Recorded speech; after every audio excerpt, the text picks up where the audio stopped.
Choque de fronteras entre Colombia y Venezuela. Este video se basa en el estado de Colombia y el estado de Venezuela, ya que existe un grado de conflictividad entre la frontera del norte de Santander y el estado de Táchira, principalmente por el narcotráfico, contrabando o comercio ilegal. Además, por un lado se encuentran las migraciones que han generado enfermedades de alto riesgo y por otro lado la guerrilla colombiana.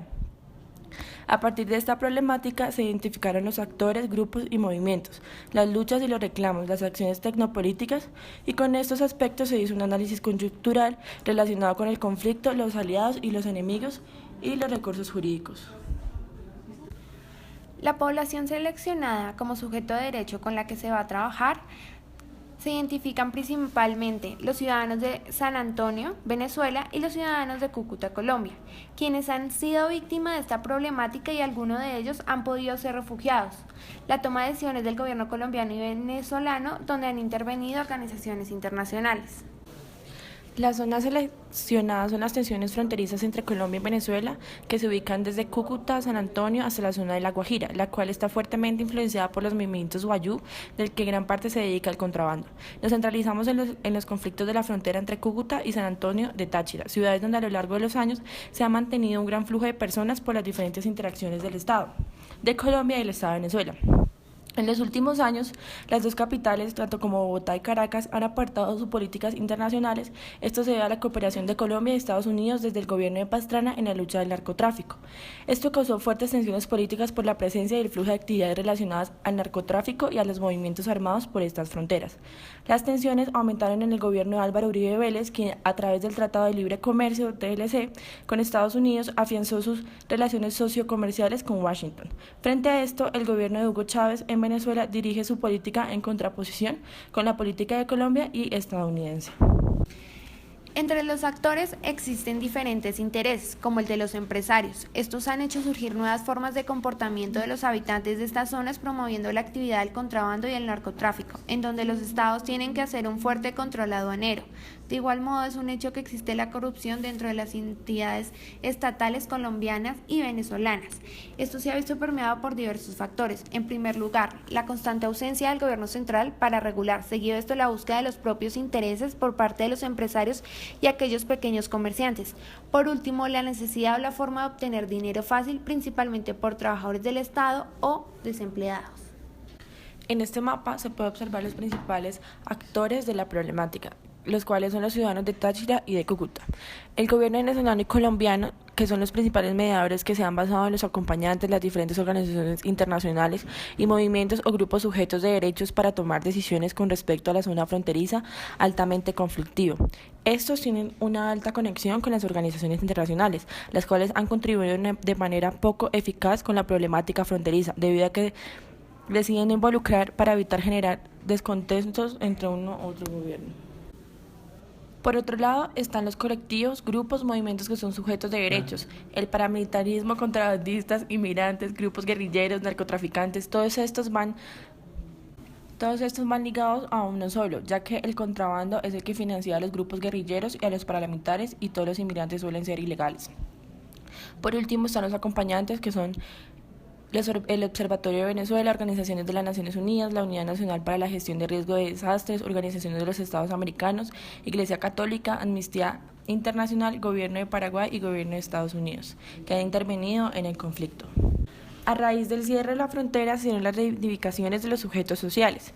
Primero se encuentran las exigencias. La reapertura de la frontera es una de las mayores exigencias por parte de los ciudadanos, tanto de Cúcuta como de San Antonio y Breña. Lo mencionado anteriormente por diferentes razones. La principal se puede decir que es el factor económico, en consecuencia de que muchos de los ciudadanos, especialmente de la ciudad de Cúcuta, trabajaban en San Antonio y poseían almacenes, microempresas, fábricas, etc., que por el cierre de la frontera los conllevó a la quiebra y en muchos casos, como consecuencia, dejó a muchos desempleados que tuvieron que empezar desde cero. A partir de esto, las dos ciudades se vieron directamente afectadas por los ingresos que entraban tanto de una como de la otra. Esto ocurre por la interdependencia comercial que existe en las dinámicas de la frontera en cuestión. Adicionalmente, es necesario mencionar que las personas tienen familiares en las dos ciudades fronterizas y es notable la separación por la cual tienen que pasar. De igual manera, es relevante tener a colación el abastecimiento que necesita tanto San Antonio como Ureña, ciudades venezolanas provenientes de la ciudad de Cúcuta, puesto que no se encuentran los suficientes bienes básicos de subsistencia como por ejemplo medicinas, alimentos, productos de aseos y entre otros que ya no pueden encontrar en sus ciudades. Por otro lado, los reclamos por parte del gobierno venezolano, ya que ha reclamado la presencia del paramilitarismo colombiano en el estado de Táchira, que se ha convertido en una amenaza para la seguridad, y por otro lado se encuentra la guerra económica por el contrabando constante que se presenta en la frontera de Táchira con el norte de Santander. Además, es notable la devaluación del cambio de moneda de bolívares a pesos.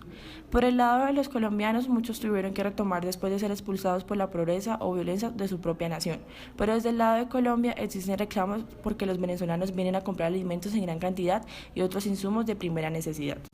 Los ciudadanos de estas ciudades fronterizas presentan varias luchas a lo largo del tiempo. Por ejemplo, los comerciantes de la ciudad de Cúcuta se veían directamente afectados en el sentido de que cualquier persona por medio del contrabando pasaba diferentes artículos, tales como ropa, comida, gasolina, etc. Los ciudadanos de esta ciudad presentaban una lucha constante contra el contrabando y esto no permitía el surgimiento económico de la misma.